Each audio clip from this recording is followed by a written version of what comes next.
Hey y'all, it's Dr. Know-It-All. Exciting news from Green the Only, who has posted a lot of information about Hardware 4, Tesla's Hardware 4 board, and, versus Hardware 3. So we can really take a bit of a dive into the weeds here this morning. First of all, huge thanks to Green the Only and also anybody else who provided information and pictures and so forth.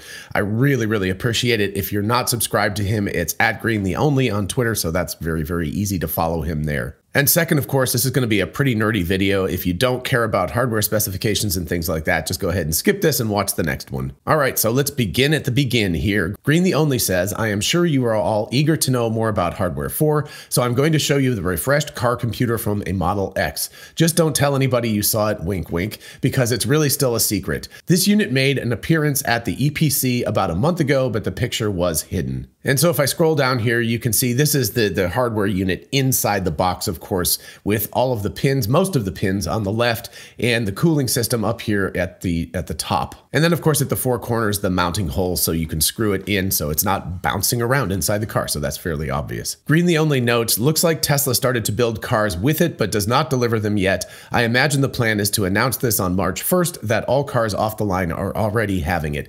Now, this, I think he means the Model S and X. Those are the only two that are rumored to have the new Hardware 4 just yet.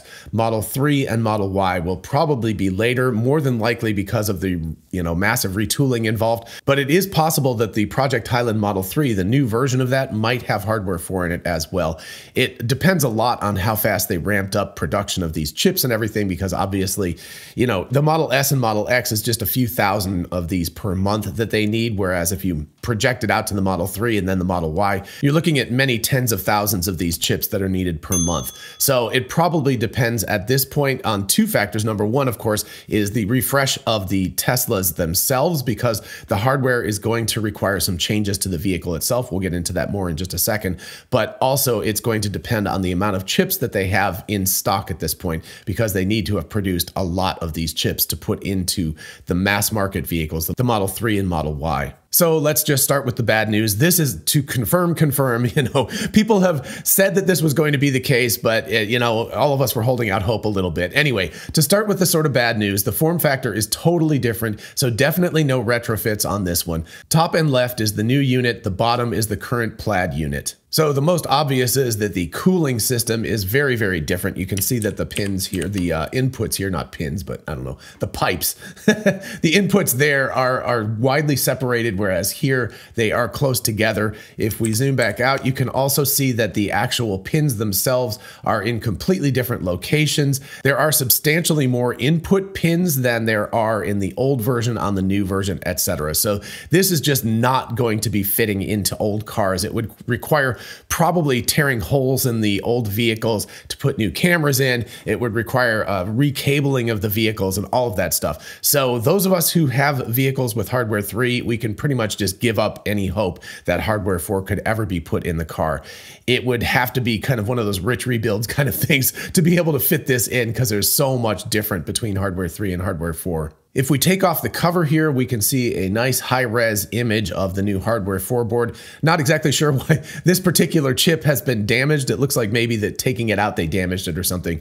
But anyway, you can see that there are definitely two redundant chips. And actually, if you look at the entire board, the whole thing is set up as, this right here is basically replicated over here. So we've got two very, very distinct duplications. We got a duplication of the entire board for redundancy's sake. So that, of course, is very similar to Hardware 3. We've also got a lot of input pins here. And this up here, I guess, is a new GPS antenna that may be built by Tesla themselves. It's a high definition GPS antenna with, I guess, 3 antennae out of it and things like that. So anyway, it should provide much more specific location for the Teslas than the older GPS unit. The bottom of the board isn't as interesting, but again, you can see the redundancy of the chips across the two boards. And then if we take a closer up look at these new chips here between Tesla's Hardware 4 and Hardware 3, Hardware 4 on the left, Hardware 3 on the right, you can see that the new Hardware 4 chips are substantially larger than the old chips. Again, that's assuming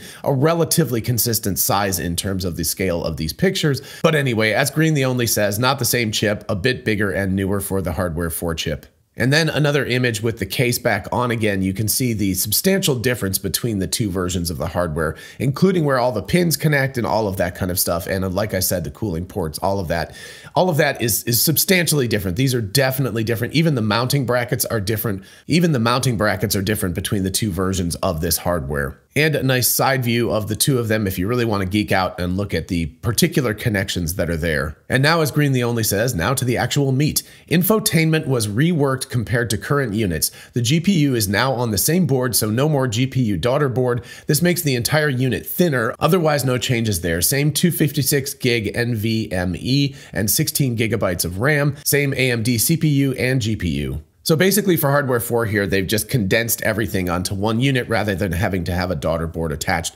for the infotainment for the display screen. And this tweet in the thread is actually one of the most interesting in my mind.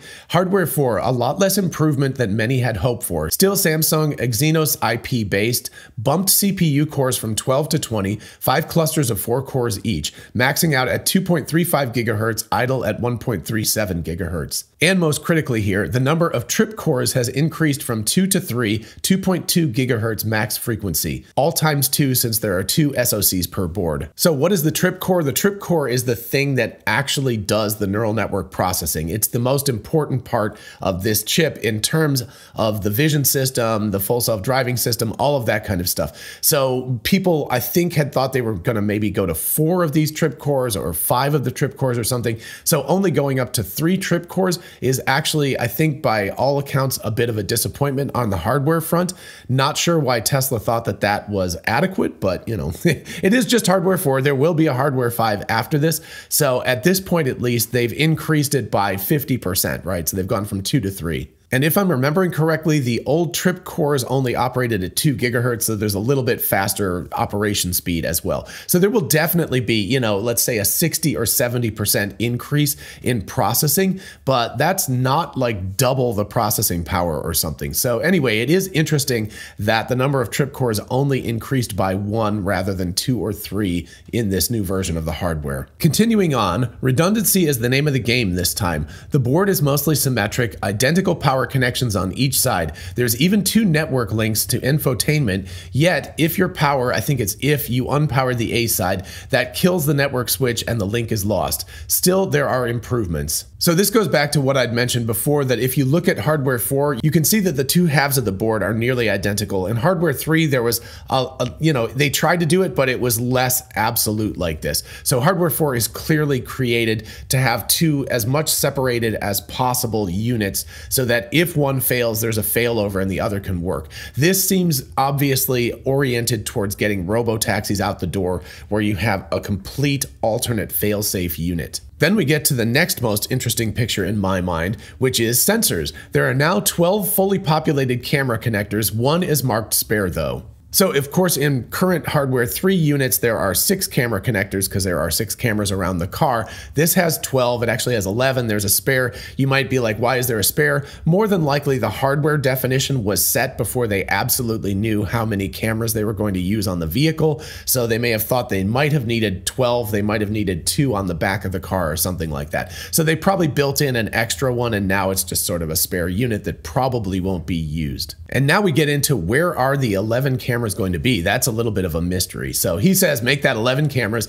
The names are a bit cryptic, but it looks like the side cameras are in front fenders now. Rumors of 2 cameras in the windshield are confirmed. So there's currently 3 cameras in the windshield. There's a narrow field camera in the windshield and then a wide, I think more or less like a stereo set of cameras. But basically they're removing that narrow field center one out of that unit. So there's only going to be 2 cameras in the windshield now as opposed to 3. And then we get other cameras, F, SVC, L, SVC, R, SVC. So forward, left, and right, obviously. And then he gets into it a little bit more. Apparently SVC is the bumper, the kind of code word or whatever, the part number for the bumpers in Teslas. So this would be put into the bumpers themselves. So this is obviously a bid towards replacing the ultrasonic sensor system.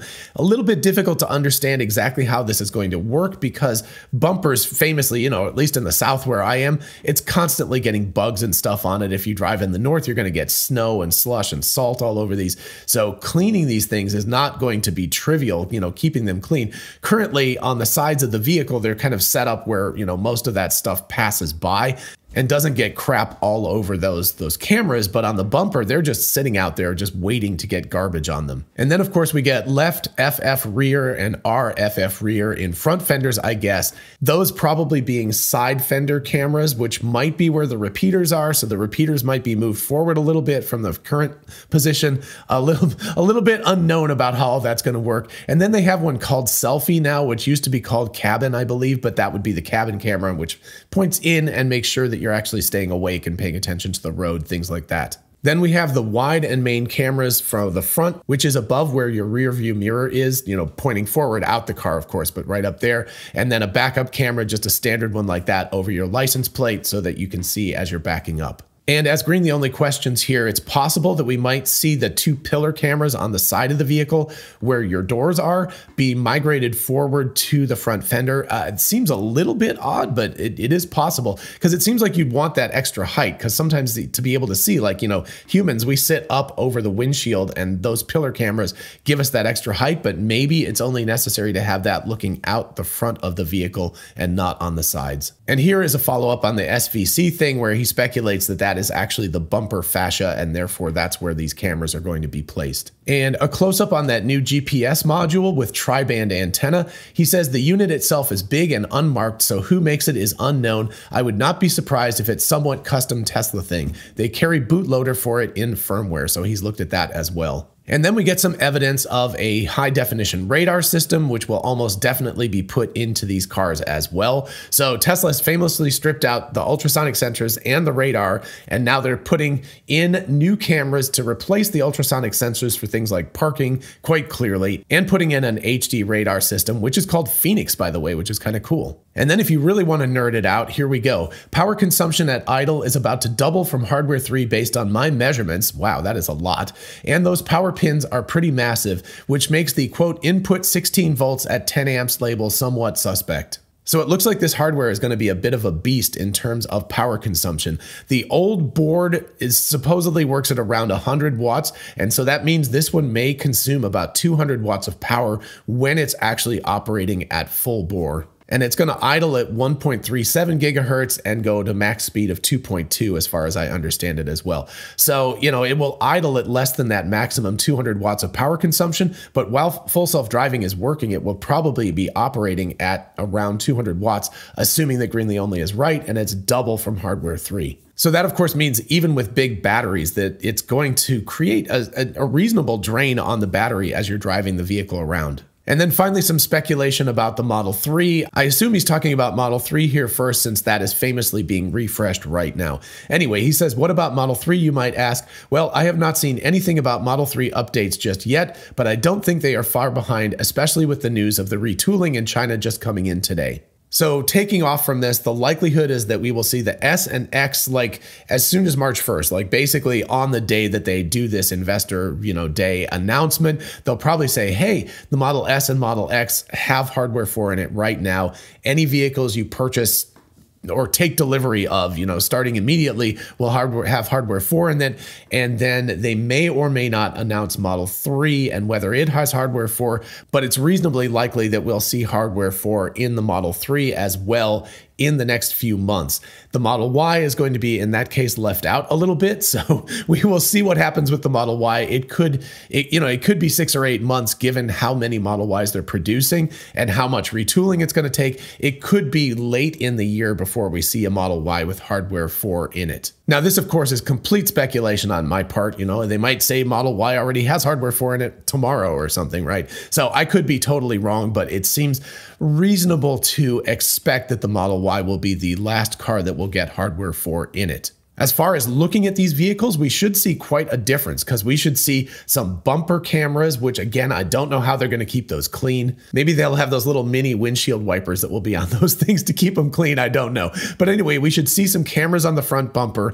We're going to have a reduced number of cameras in above the rear view mirror. Looking out to the front, we'll only have 2 as opposed to 3. The side pillar cameras might be moved onto the front of the vehicle. The repeater cameras could be moved back and forth. The rear camera is probably still going to just be 1, and there'll be a better interior selfie cam. So in other words, at a glance, when you walk up to the vehicle, you will easily be able to tell that this is a hardware 4 based vehicle. And of course, it's going to have HD radar in it as well. So all told, with the better GPS, the HD radar, the readjustment, and more cameras and stuff, these vehicles should be able to see much, much better, and they should be much more accurate about where they are. And of course, they're going to have at least 60 or 70% faster processing speed and fully dually redundant SoCs and everything else on the motherboard. So if one goes out, the other should be able to handle it completely. All of this, of course, comes at the cost of not being backward compatible. So those of us with hardware 3 are not getting hardware 4.